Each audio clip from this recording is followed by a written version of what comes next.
초대교회가 이제 할례와 율법 문제로 유대인 교회와 이방인 교회 이렇게 두 개로 쪼개질 뻔했지만 성령의 결정으로 이제 그 위기를 넘겼습니다. 그러면 이렇게 좋은 결정을 했으니까 룰루랄라 하고 앞길이 뻥 뚫렸으면 좋겠는데 글쎄 오늘 본문 보니까 그렇지가 않네요. 가장 큰 갈등 상황이 기다리고 있습니다. 그러나 갈등 충만은 성령 충만이라고 한 것처럼 그 갈등은 우리 성도를 또 견고케 합니다. 찰싹거리는 파도를 지나야 깊은 바다로 이제 들어가는 것이죠. 그러나 깊은 바다로 들어갈수록 어떤 상황에도 요동함이 없게 됩니다. 그래서 오늘은 성령의 견고함에 대해서 생각을 해보겠습니다. 첫째로 끊임없는 형제의식의 돌봄입니다. 뭐가요? 성령의 견고함이. 35절입니다. 바울과 바나바는 안디옥에서 유하며 수다한 다른 사람들과 함께 주의 말씀을 가르치며 전파하니라. 안디옥 교회가 할례 문제 때문에 흔들리고 있었잖아요. 많은 이방인들을 전도하고 세계 최초로 선교사를 파송하여 여러 교회를 세우기도 했는데 율법주의자들의 거센 공격을 받아가지고 이제 그 기초부터 흔들리게 되었습니다. 율법을 지켜야 할지 아니면 이단될 것을 감수하고 무시해야 할지 이 둘 사이에서 갈팡질팡했죠. 근데 지난주 32절과 오늘 41절에 견고하게 하다는 이제 말랑말랑한 것을 딱딱하게 만들다는 의미가 아니라요, 흔들리는 것을 움직이지 않도록 고정시키다는 뜻이에요. 그러니까 기대거나 붙어있을 지지대가 없어 위태롭게 흔들리는 것을 튼튼한 지대에 딱 붙이는 거예요. 딱 풀. 그래서 이 흔들림을 멈추게 한 지지대가 바로 31절부터의 그 유다와 실라가 전한 위로와 권면의 말씀이었고 주님의 말씀입니다. 그러니까 말씀이 들리면 마구 흔들리는 어떤 상황에서도 요동치 않고 중심을 잡을 수가 있어요. 돈과 환경이 아니고 말씀이 들리면. 그래서 바울과 바나바도 유다와 실라가 말씀을 전한 그 여세를 몰아 수다한 다른 사람들과 함께 사명의 자리를 찾아서 거기서 유하며 반짝반짝 사명의 자리를 닦아서 주의 말씀을 가르치며 전파했습니다. 그러면 이렇게 말씀을 전할 때, 말씀이 들릴 때, 제대로 이렇게 들릴 때 나타나는 현상은 계속 강조하는 그 형제의식이 생기는 거예요. 자, 36절입니다. 며칠 후에 바울이 바나바더러 말하되 우리가 주의 말씀을 전한 각 성으로 다시 가서 형제들이 어떠한가 방문하자 하고 안디옥 교회를 말씀 안에서 뿌리내리고 자라게 하는 일에 전념하던 중에 1차 전도 여행 때 말씀을 전했던 형제들을 다시 가서 돌아보자고 바울이 제안을 했습니다. 여기서 며칠 후에는 이 길어야 이 두세 달밖에 안 되는 이 기간이에요. 근데 예루살렘에서 돌아온 이후 사도 바울이 잠시도 개인적인 일로 시간을 보내지 않고 하나님의 일에 매진하였음을 보여주고자 하는 이 의미도 이렇게 지닙니다. 그래서 안디옥에서 사람들을 변화시키며 비로소 그리스도인이라 칭함을 받게 됐죠. 그때 성령이 강권적으로 이 바울과 바나바를 1차 선교 여행을 보내셨어요. 근데 이제 2차 때는 거창한 계획이 있었던 게 아니고요, 그냥 성령이 보내셨다기보다 자신이 전도한 형제들을 그냥 다시 돌아보자라는 소박한 생각으로 떠난 거예요. 이런 형제의식이 참으로 견고함인 것 같습니다. 물론 이제 궁극적으로 성령의 역사이긴 하지만 이렇게 소박하게 떠났던 형제의식이 대단한 유럽 전도를 가져왔잖아요. 그래서 지나고 보면 항상 형제를 돌아보는 이런 사람을 쓰십니다. 늘 지금 계속해서 형제의식이 나옵니다. 형제의식을 말하지만 머리로 알겠지만 가슴으로 내려오는 건 참으로 어려운 것 같습니다. 그러기에 형제의식은 아무리 강조해도 지나침이 없는 것 같아요. 설교를 아무리 해도 형제의식 때문에 하는 것이고 교회에 나오는 목적이 형제의식 때문인 걸 알아야 합니다. 우리가 어떨 때 가장 요동하나요? 사람과의 관계에서 가장 요동하지요. 예, 가족에도 그렇고 목장도 그렇고 회사 뭐 전부 다. 그런데 그 관계가 평안해지는 거예요. 그러니까 성령의 결정을 하면은 주시는 축복이 바로 이 형제의식의 축복입니다. 예, 왕왕 목사가 설교만 잘하면 된다고 하는 사람이 있지요. 자, 우리가 지나봤지만 유대인 회당장들 얼마나 설교 잘했겠어요? 그들도 자기들끼리의 형제의식은 대단합니다. 끼리끼리. 근데 바울에게 항상 있는 형제의식은 이방인도 형제고 유대인도 형제고 전도한 자도 형제입니다. 이런 형제의식이 참으로 진정한 형제의식이고 사람을 견고케 하는 것 같아요.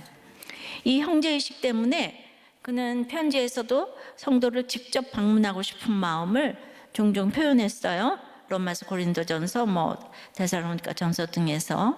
근데 이미 1차 여행에서도 그는 성도들을 신방하기 위해 더 짧고 편한 귀한 길을 마다하고 도로 산맥을 다시 돌아온 그 온 길을 그대로 따라 돌아왔지요.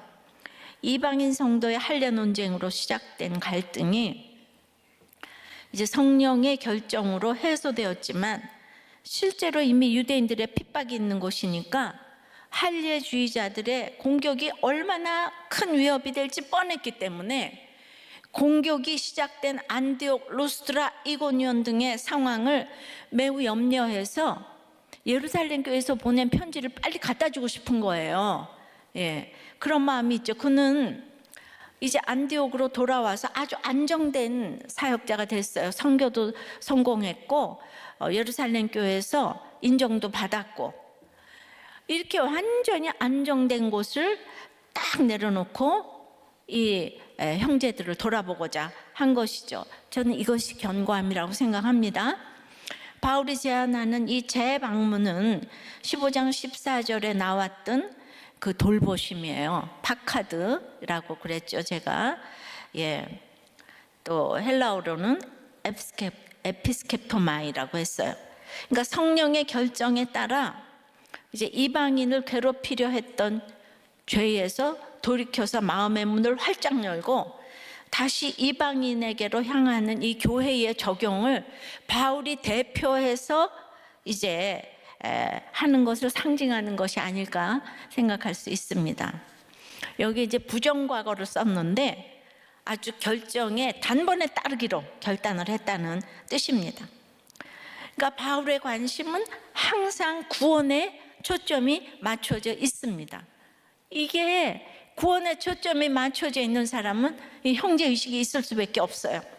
형제의식이 없다면 돌봄이라는 것이 자기 의가 되고 맙니다. 그러니까 돌봐도 이 형제의식이 없으면은 무섭잖아요. 유대인들 형제 잘 돌보겠죠. 그런데 진짜 이런 형제의식이 없어요. 끼리끼리는 있어도 형제의식하고 끼리끼리는 다른 것 같아요. 형제 하면은 베드로와 야고보의 형제들아, 이 간증을 여러분들 늘 기억하시고 다시 들어보시길 바랍니다. 적용해 보세요. 거친 파도가 와도 날 견고케 하는 것은 형제의식이라는 것이 얼마나 인정이 되세요. 이번 주간에는 형제의식이 안 된다는 이 목자님들의 나눔만 좀 읽어 드릴게요. 물론 되는 분들이 압도적으로 많지요. 자, 어떤 평호님은 남편이 바람피고 감옥에 갔을 때 가장 회개한 것이 공동체를 무시한 것이었다는 이 간증에서 그때는 자기가 부자고 에스대를 나왔기 때문에 공동체 없이도 잘 살 수 있다고 생각을 했다고 하셨어요.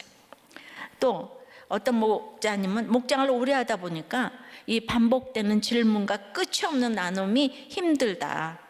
말하는 사람도 듣는 사람도 지겹다. 예. 그러니까 이 한마음이 안 된다. 형제의식이 부족한 거죠. 또 어떤 목자님은 제 입장에서 보면 은혜를 주는 목원들은 같이 가고 싶다. 근데 이렇게 세속적이고 이기적으로 잘 나갈 때는 안 나오다가 발길을 끊다가 아쉬울 땐 목장에 나와서 그것도 자기 말만 하고 목장 지체들의 말은 듣지 않는 사람들과 이게 또 참 그 형제의식을 가지기가 쉽지가 않다. 그래서 매주에 목장 예배를 드리지만 은혜도 안 되고 힘들기만 하다. 예, 목자들이 주로 이런 나눔합니다. 그러니까 나눔 중에 화가 치밀어 아내와 아이를 힘들게 한다. 합방은 했으나 부부관계가 안 된다. 또 관계성이 떨어져 직장 그만두고 혼자 일한다. 이런 나눔을 들을 때 그 애통함과 또 정죄감으로 왜 그게 안 될까가 되니까 그럼 나눔이 공감이 안 된다는 뜻이잖아요. 예, 이런 분도 계시고 또 한 목자님은 목자 부부가 싸우는 현재 진행형의 모습을 보여주기보다는 늘 해결된 모습만 보여주고 싶어한다. 그러니까 아내가 자기를 고발하려고 할 때 말하지 말라고 찍어 누른다는 거. 쪼요. 예. 또 어떤 목원이 우리 목장은 재미가 없다고 얘기를 하더라. 그러니까 옆에서 권찰이 맞아요. 우리 목자님 재미없어요. 해서 약간 농담을 하니까 여기가 사회교회 모임이에요? 그 농담을 하니까 왜 농담을 하시고 그래요? 이랬다는 거죠. 그러니까 평원도 목자도 목원도 다들 지금 힘이 듭니다. 예. 이런 형제의식을 가지고 끊임없이 돌보기가 쉽겠습니까? 그래서 성령의 견고함으로 나가지 않으면 그냥 말 한마디에 우리가 무너집니다. 이 세상 어떤 모임에서 밥해가며 듣기 싫은 얘기를 들어주고 기다리겠습니까? 그 서로가 다 돌봄의 대상이에요. 먼저 와서 목자가 되셨지. 예. 이 형제의식이 없으면 하루도 힘든 것이 공동체인 것이죠. 그러면 목장이 필요 없습니까? 그러므로 이 예수 믿음은 가장 결론이 형제의식이기 때문에 형제의식이 가장 이렇게 발표되는 것이 목장이잖아요. 표현되고 이 목장에 붙어 있는 것 때문에 주시는 축복은 아주 대대손손 내려갈 것입니다. 저희 어머니는 변소 청소 외에 이 고학력자가 늘 이렇게 구역 예배를 드리면서 떡을 했어요. 시루떡. 예. 그리고는 막 맨날 또 먹고 싸주고 뭐 이랬던 것 같아요. 그 당시는 그 떡이 또 대단해요. 그죠? 먹고 살기 힘들었던 시절이니까. 그리고는 남의 집에 가서 이렇게 빨래를 해주셨어요. 너무 이상하지 않아요? 예, 진짜 참. 예, 그러나 그렇게 그러니까 우리 엄마가 이제 당연히 무시가 되죠. 그렇게 맨날 빨래나 해주고 변소 청소나 하니까. 네, 그것 때문에 지금 제가 여기 서 있다고 생각이 되네요. 그렇겠죠? 예. 그러나 여러분이 톡까놓고 세상 모임에 가면 이런 영양가 있는 나눔을 어디서 하시겠습니까? 그러니까 이 목장은 천국 공동체이기 때문에 인내도 연습하고 말하기도 연습하고 듣는 연습도 하는 최고의 훈련 장소입니다. 그래서 사실 세상에서도 이런 훈련을 하면 축복받을 수밖에 없어요. 우리 청년부에서 이렇게 늘 나눔을 하면서 이런 얘기를 훈련을 했기 때문에 지금 결혼하고 아무도 이혼을 안 하는 거예요.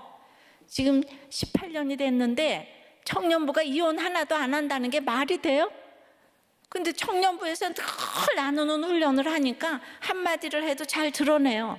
근데 뭐 바람 한번 피면 이혼하고 뭐 한번 뭐 시어머니하고 싸우면 이혼하고 뭐 이래요. 요새 핵가족 시대가 돼서. 그러니까 우리가 이렇게 목장이 축복의 근원입니다. 어머니는 저를 못 보고 가셨지만은 딸인 제가 이렇게 사명자가 되어서 지금 걸어가잖아요. 그러므로 이런 진정한 형제의식은 당대라도 이게 후손으로도 하나님은 여러분의 섬김을 손톱만한 것도 다 기억하십니다. 그런데 이제 그렇게 지겨워하고 그러면 기억할 손톱이 없어지잖아요. 예. 그러니까 반드시 하나님은요, 다 기억하세요. 생색내지 마세요. 하나님이 다 기억하세요. 할렐루야. 다시 적용해 보세요. 여러분은 목장에서 어떤 목자이고 어떤 목원인지 서로 한번 나눠 보실래요? 이번 주일에 굉장히 싸움이 일어나겠네요. 예. 그런데 그런 얘기를 잘 좀 드러내시면 좋겠어요. 예. 그러니까 그냥 막 듣기 너무 싫어하고 사랑이 없다 그러고 이제 이러시면 안 되는 건데, 그건 다른 얘기로 하면은 나는 늘 돌보고 있습니까? 돌봄을 받고만 있습니까? 예. 그러니까 그 편한 얘기를 이렇게 할 수 있어야 되잖아요. 제가 초원님이 어떤 뭐 이렇게 나눔에 그거가 있어서 제가 이렇게 저렇게 이제 얘기를 해드렸는데, 이 초원님이 저한테 그렇게 답장 보냈어요. 그러니까 제가 이게 편한 사람이 못 돼서 이렇게 좋은 얘기만 쓰셨나 보다고. 제가 좀 편한 사람이 되고 싶다. 그러니까 이제 우리 초원, 그러니까 칭찬을 해주면 우리는 다 불안한 거예요. 예. 그러니까 그만큼 이제 양육이 되신 거죠. 형제의식이 생겼어요. 아무 얘기도 편하게 할 수 있어야 되는데, 그래서 내가 수준이 되셨구나 생각하는데, 여러분들은 수준이 약해서 맨날 조금만 얘기하면 어떻게 여기 사랑이 없냐 뭐 어쩌고. 예, 그거는요, 조금 편하면 얘기를 한다는 거고 맨날 좋은 얘기만 해주면 굉장히 불편하다 이 뜻이에요. 이걸 잘 좀 기억하시기 바랍니다. 그러면 집에 가서 생각해 보세요. 나는 늘 나한테 칭찬만 하나, 이렇게 늘 누가 따다닥 하면 수준이 된 거고, 칭찬만 하면 아직 멀었다 이런 뜻이에요. 그리고 회개하시기 바래요. 자, 성령의 경고함은 그래서 끊임없는 형제의식의 돌봄이고, 두 번째는 사람을 의지하지 못하게 하십니다. 37절이에요. 바나바는 마가라 하는 요한도 데리고 가고자 하나, 이제 가자고 하니까 바나바도 자신의 기득권을 내려놓고 이제 가기로 했어요. 근데 문제가 생겼어요. 마가를 데리고 가자고 하는 거예요. 자, 마가 요한은 예루살렘 출신이에요. 예수님도 보고 12사도도 보고 베드로도 보고 바울도 보고 영적 육적으로 다이아몬드 수저예요. 예. 게다가 그냥 바나바의 생질이라고 하고 또 뭐 사촌 동생이라고도 하고, 예, 그러니까 조카 뭐 하여튼 그런, 예, 그래서 바나바가 이제 혈육이죠. 많이 아꼈겠죠. 그런데 마가를 잘 세워주는 것이 교회의 미래를 위해 위한 일이라고 생각했을 거예요. 그래서 1차 여행 때도 데리고 갔었죠. 네. 하지만 마가는 토로스 산맥을 앞에 두고 밤빌레아 버가에서 힘들다고 포기하고 예루살렘으로 돌아갔습니다. 그래서 비시디아, 안디옥, 이고니온, 루스트라, 더베 등에 세운 교회는 구경도 못했어요. 그러니까 돌아가는 순간에는 나 힘들어, 못해 한 발짝도 못 가. 누가 뭐라 그래도 나는 돌아갈 거야. 그때 얼마나 바울이 치밀었겠어요. 근데 예루살렘에 가서는 좀 부끄러웠겠죠. 그래가지고 그게 걸림이 되었을 거예요. 그러니까 이 마음을 충분히 헤아렸을 바나바는 바울의 제안을 받자마자 마가를 생각했어요. 야, 마가를 데려가서 이 수치를 빨리 다 씻어주자. 예. 그래서 이제 마가를 데려가자. 그런데 이제 바울이 반대를 하는 거예요. 38절에 바울은 밤빌리아에서 자기들을 떠나 함께, 38절이요. 바울은 밤빌리아에서 자기들을 떠나 함께 일하러 가지 아니한 자를 데리고 가는 것이 옳지 않다요. 예. 바울은 마가가 밤빌리아 보가에서 예루살렘으로 돌아간 일을 자기들을 버리고 떠난 일, 그래서 함께 일하러 가지 않은 일로 평가를 합니다. 바울이 판단하기에 마가의 중도 포기는 자신들을 배신한 것뿐만 아니라 이방 선교의 사명도 이제 배신한 거라고 이렇게 생각을 하는 거죠. 그리고 한번 배신한 사람을 데리고 다니는 것은 바울에게는 이제 옳지 않은 일이라고 지금 언급을 하고 있죠. 단순히 옳고 그름으로 판단했다기보다는 이번 여행을 아주 심각하고 중요하게 여겼기 때문인데요.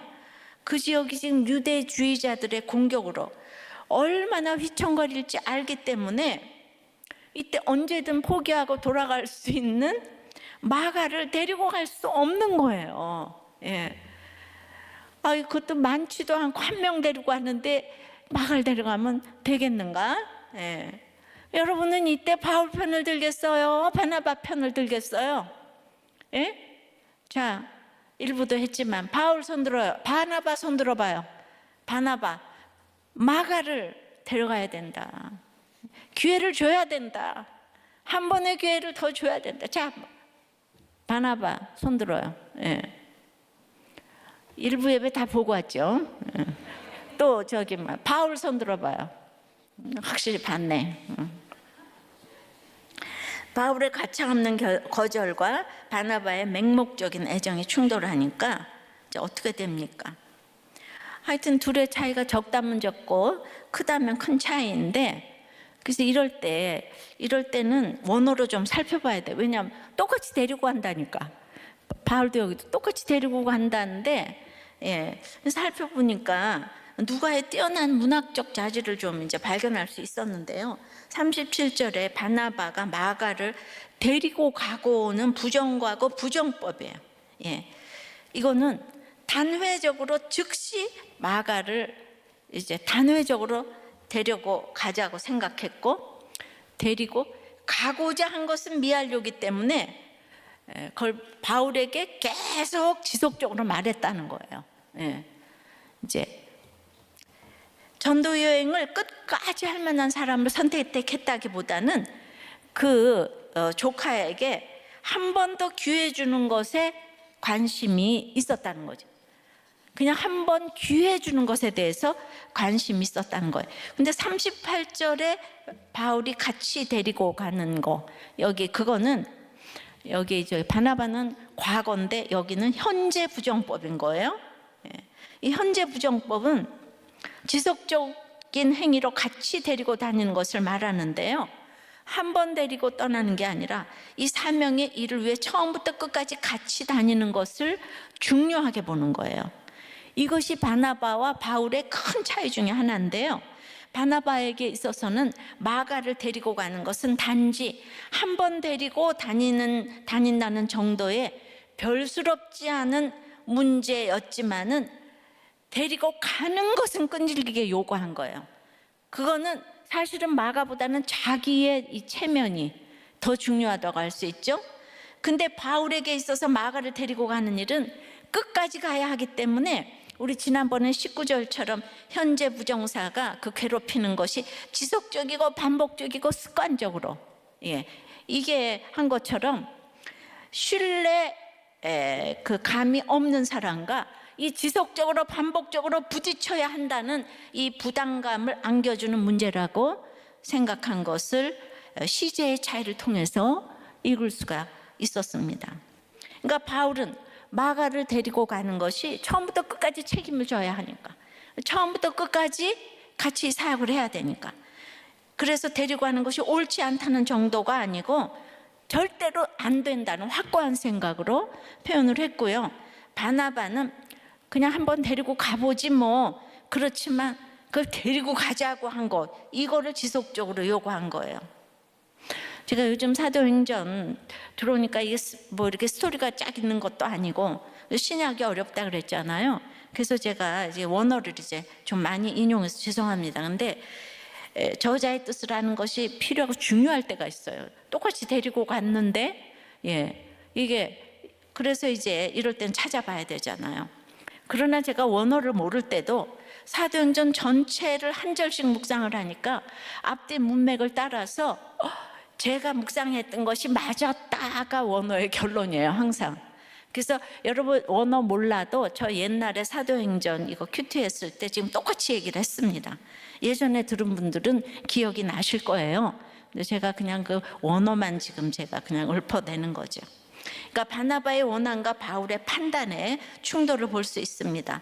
바울은 마가의 행동에 대한 평가를 근거로 판단을 내렸지만 바나바는 이 조카라는 관계에서 비롯되는 그 원함을 말하고 있는 거예요.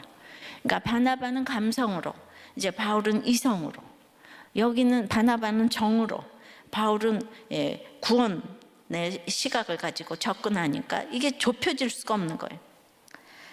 그러니까 가족에게 한 번 더 기회를 주고 싶은 바나바는 이 마가의 객관적 행위에 대한 평가를 내놓으며 거절하는 바울이 너무 이제 섭섭한 거예요. 반대로 이 구속사의 귀한 사역을 위해 최대한 믿을 만한 사람을 데리고 가야 한다는 이 이성적 판단이 너무도 당연한 바울은 혈연에 얽매여서 우유부단한 태도를 보이는 바나바에게 이제 실망을 한 것 같아요. 그래가지고 39절에 드디어 이제 짠 하고 서로 심히 다투어 피차 갈라서니 바나바는 마가를 데리고 배 타고 구브로로 갔네요. 이방인들의 눈에도 제우스와 헤르메스로 보일 정도로 환상의 팀 사역을 했고 단짝이었던 두 사람이 심히 다투어 결국 갈라섭니다. 사실 두 사람의 갈등은 이미 유대인과 이방인 사이에 생긴 갈등에서 시작되었다고 했어요.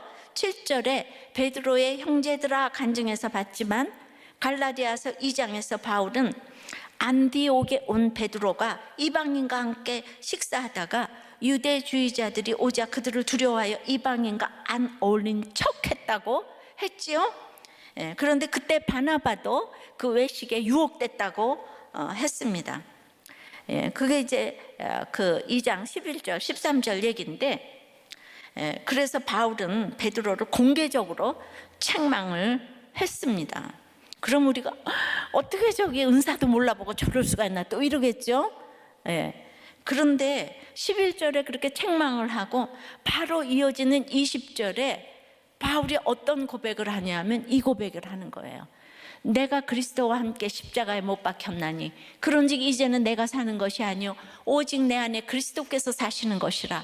이제 내가 육체 가운데 사는 것은 나를 사랑하사 나를 위하여 자기 자신을 버리신 하나님의 아들을 믿는 믿음 안에서 사는 것이라. 그러니까 이런 믿음과 주님께 대한 사랑이 있었기 때문에 베드로를 책망할 수 있었던 것이고, 오직 예수 위에 사는 사람이잖아요. 그런데 지금 혈연 이거 다 하면은 이 복음이 전파되는데 안 되잖아요, 그죠? 그래서 이게 인본적으로 베드로를 책망한 게 아니라는 거예요. 그리고 그때도 바울이 바나바에게 직접 뭐라고 하진 않았어도 그 상황에서 바나바도 유혹되었느니라 하니까 두 사람이 서로에 대한 불편한 마음을 가졌겠죠, 그죠? 베드로를 책망했으니까. 그러니 바울이 보기에 바나바는 자기와 함께 아니 이방 선교까지 같이 갔다 온 선교사인데 어떻게 저렇게 베드로를 따라 외식을 하라, 마음이 안 좋았겠죠. 그러나 바나바가 보기에 바울은 자신이 추천해서 교회로 데리고 온 사람인데 아니 자기가 없으면 이거 아무것도 못했을 텐데 어떻게 자신의 행위를 비판할 수 있나, 원망스러웠을 것 같아요. 근데 바울이 그럼 여기 너무 원칙주의자 같습니까? 바울이 정확한 성격이라서 이렇습니까? 복음에 목숨을 걸었기 때문에 그에 비해 정이 중요한 바나바는 서로에 대한 감정이 안 좋게 됐고 이런 갈등이 있다가 마가를 두고 터진 거죠. 인본적으로 생각하면 두 사람의 이런 갈라섬은 있어서는 안 되는 일이죠. 예수 그리스도의 이름을 위해 목숨을 아끼지 않고 복음을 전한 두 사람이 결국 싸우고 갈라선 이 사건은요, 기복적인 가치관으로는 도저히 해석이 안 되는 일이에요. 그래서 여러분들이 나는 바나바가 마음에 들어, 바울이 마음에 들어 이런 얘기 100번 해도 이걸 구속사적으로 차례차례 읽어가야 되는 거예요. 그러니까 여러분의 이혼도 뭐 애들 사건도 회사도 구속사적으로 읽지 않으면 해석이 안 돼. 억울하고 분해서 살 수가 없어. 그래서 성경을 구속사적으로 잘 읽어야 하는 거예요. 구속사적으로 본다면 이 갈라섬의 사건은 두 사람에게, 특별히 이제 이 이방 선교를 이어가야 하는 바울에게는 반드시 있어야만 하는 사건입니다. 바울이 사람을 전혀 의지하지 않도록 일어난 사건이에요. 우리가 함께 살펴봤지만 바울은 참 외로웠어요. 누구보다도 유대 민족에 대한 자부심이 있었고 유대교에 대한 열심이 있던 사람인데 이제 그 유대인에게 시기와 미움을 온몸으로 이제 받고 있어요. 돌에 맞아 죽을 뻔하기까지 했죠. 유대인들이 죽이려고 했잖아요. 편을 들어주는 사람이 없어요.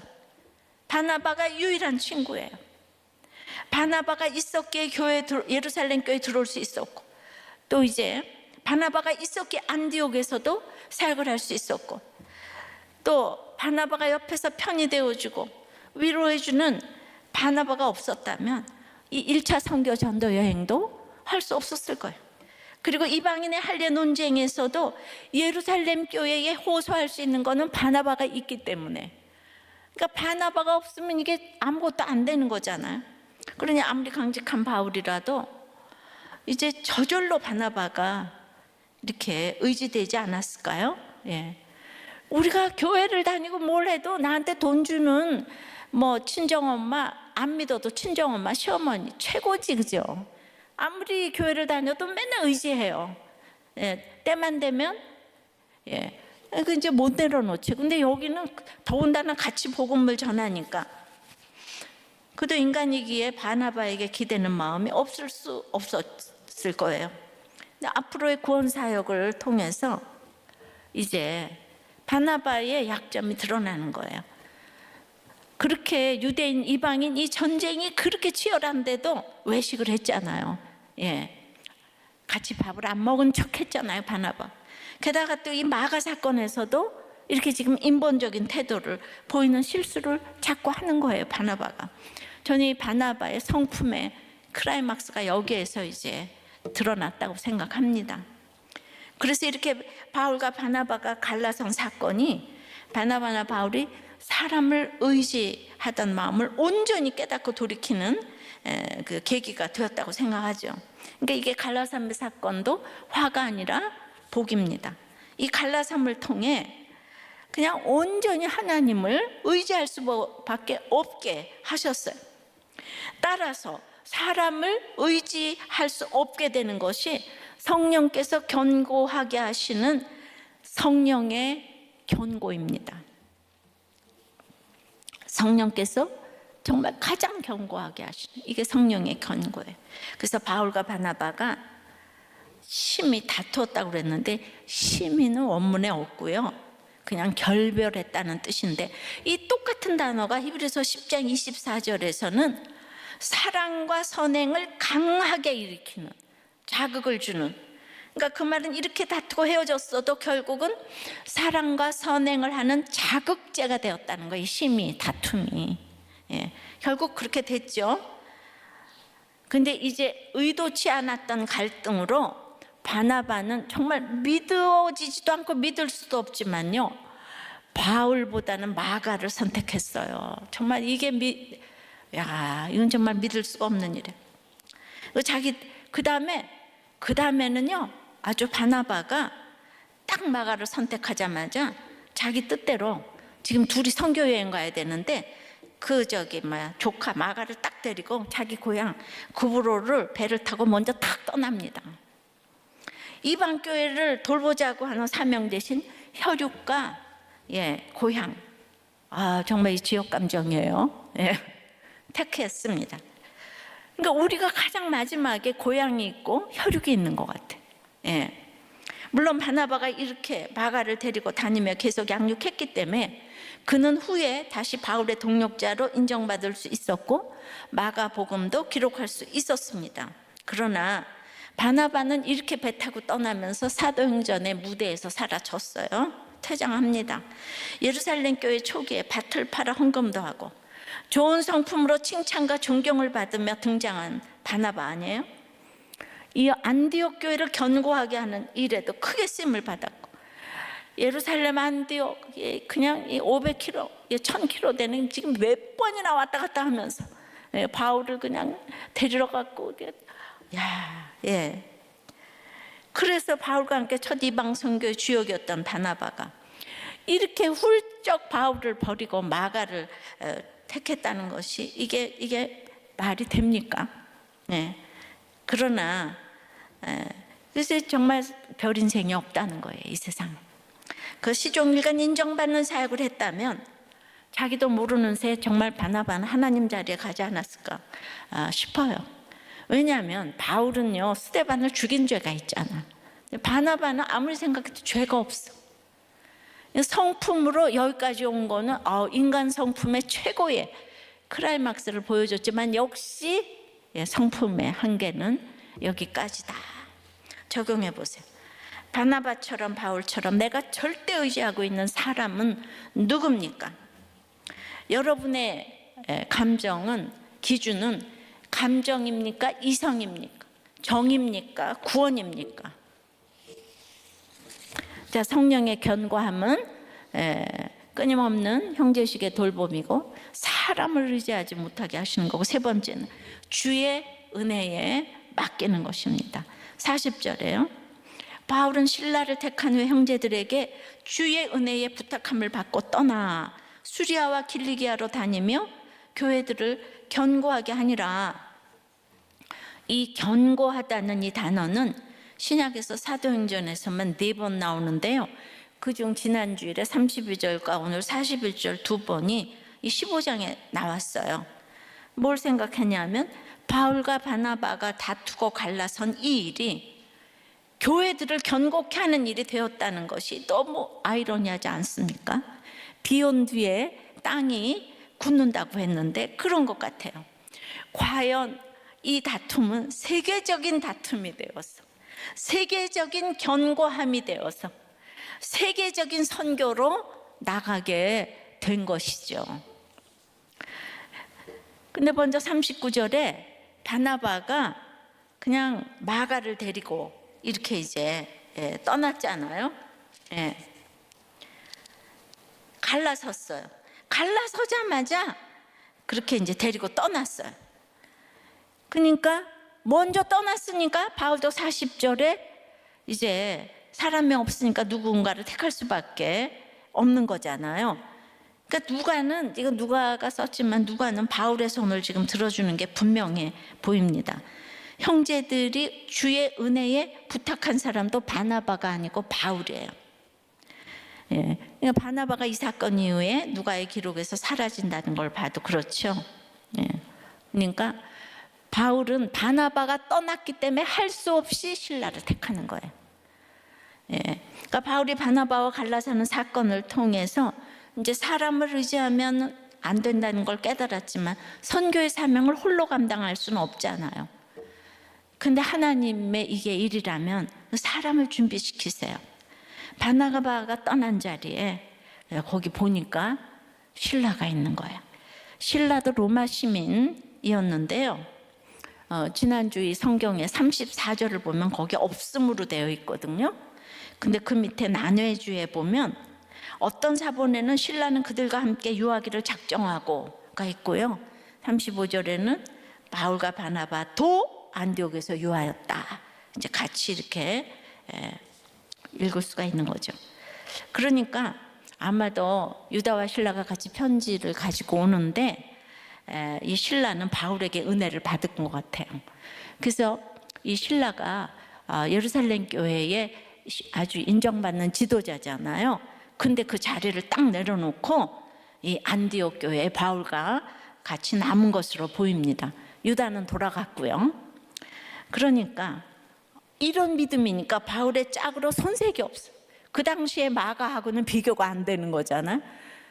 어쩌면 이 사람을 쓰겠다고 바울이 그런 게 아니잖아요. 바나바가 먼저 떠났기 때문에. 그래서 신라를 택합니다.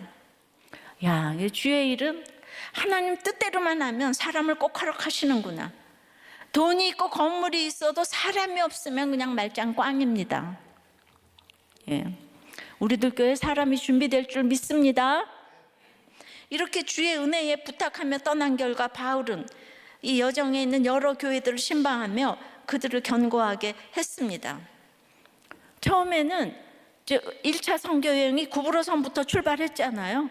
그래서 거기로 출발해서 같이 돌아보려고 했는데 바나바가 마음대로 먼저 떠났어요. 그래서 일정을 변경해서 지도 좀 보여주세요.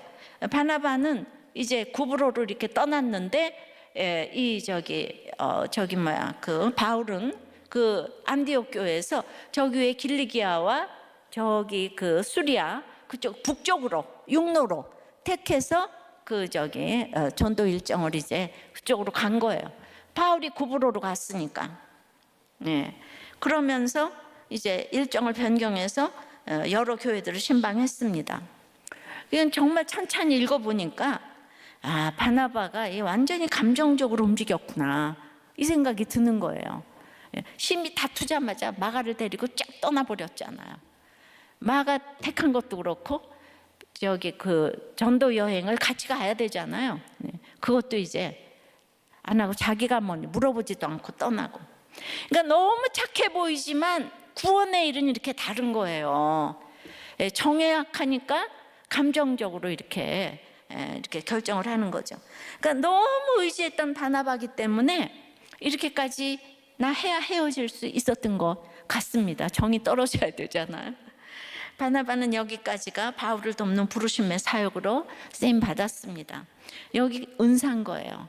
그리고 이제 바나바가 떠났다고 바나바는 뭐 저기 한 사람입니까? 그러니까 바울과 바나바와 베드로가 이 바울의 그릇을 지금 이제 그걸 못 담기 때문에 그냥 이렇게 저절로 하게 하신 것 같아요.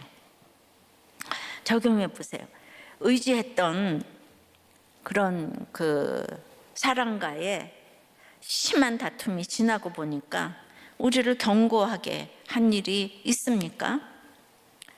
바울과 바나바 같은 사람도 다투는데 내 다툼쯤이야 그러고 합리화하고 있지는 않습니까? 네. 그러니까 이렇게 제가 이제 원어를 얘기를 해주는 거는 그냥 우리가 읽어가는 묵상이 맞다. 도장 찍으려고 한 번씩 읽어주는 거지 성경만 앞뒤로 차례차례 다 읽으면 그냥 원어의 뜻이 다 들어와 있어요. 전체 문맥을 통해서 보면 제가 그때 읽었던 거는 그 후에는 바나바가 등장하지 않기 때문에 그리고 하나님은 바울의 사역을 이렇게 이제 펼쳐지게 했기 때문에 이때 결정이 바울이 옳은 거다. 그렇게 제가 그때 이제 이렇게 큐티 강의를 했었죠. 그러므로 꼭 원어를 알아야 하는 것은 아닙니다. 그런데 이 구원의 일과 인본적인 일은 정말 날마다 대결을 합니다. 근데 바울이 이렇게 열심히 구원의 일을 하는데 유대인들 중에 한 명이 없는 거예요. 그 한 명이 바나바가 일당천을 해서 옆에 있었는데 드디어 바나바도 떠난 거잖아요. 이 복음을 전하는 게 얼마나 외로운 길입니까? 그러니까 바울이 전한 사람만 이제 바울 복음에 이 제자가 이렇게 되는 것입니다. 그러니까 이럴 때 좋은 게 좋은 거라 그러면 안 되는 거예요. 그러니까 정말 이렇게 갔기 때문에 바울에게 엄청난 2차 전도 여행의 열매가 이제 주렁주렁 이렇게 맺히게 되는데 구원의 일에 자꾸 나서서 인본적으로 이루어져라고 하면 될 일도 안 되잖아요. 이혼도 막아야 되겠는데 전부 직분자들이 나서서 그냥 이혼해도 된다, 불신결혼해도 된다, 동업해도 된다 이렇게 얘기를 하는데도 남녀가 차 타는 게 어떠냐, 요새가 어떤 시국인데 그리고 술은 왜 먹지 말라 그러냐, 나는 목장을 안 나가겠다 뭐 이렇게 자꾸 그러면은 너무 뭐라 그러면은 그러시면 안 되는데 그럼 목장 나간다 그러면 우리는 이걸 뭐라고 얘기를 해야 되나 이러잖아. 목장을 나간다 그러니까 그러면 조금만 잡수세요 이렇게 되는 거지, 그죠? 그리고 어쩔 수 없을 땐 차도 타세요 이렇게 되는 거죠. 근데 요새 이제 우리도 그런 일이 있었기 때문에 지금 제가 설교를 더 강력하게 하는 거지. 그래도 우리들 교회 사람들은 그런 일 때문에 뭐 교회를 떠나고 이제 그러시면 안 되는 거예요. 그러니까 미리 보호를 하는 차원에서 그런 걸 이제 지키라고 이제 하는데 이 바울과 바나바 정말 성품이 여기까지 올 정도로 성품으로 여기까지 왔다는 거 늘 제가 그랬잖아요. 바나바는 고난이 없잖아요. 고난이 늘. 그럼 이렇게 꼭보록이 지금 이게 터지는 게 아닌가. 이것도 지금 못 알아듣겠죠? 주님, 참으로 바울과 바나바, 이 갈라섬이 또 세계 이게 선교를 가져왔듯이 내 옆에 바나바가 떠나도 옆에 신라가 있게 하여 주시옵소서. 그 신라를 분별하게 도와주시옵소서. 대단한 거 비교하지 않게 도와주시고, 형편없어 보이는 신라를 이제 이 견고함으로 분별하게 도와주시옵시고, 그래서 우리들 교회, 우리들의 많은 적용들이 우리 모든 교회들을, 수리아와 길리기아의 교회들을 견고케 한 것처럼 모든 교회들을 견고케 하는 적용들이 될 수 있도록 주님 은혜 내려 주시옵소서. 태아생명보호법과 평등법 주여 역사하여 주시옵소서. 예수 그리스도 이름으로 기도드리옵나이다. 아멘.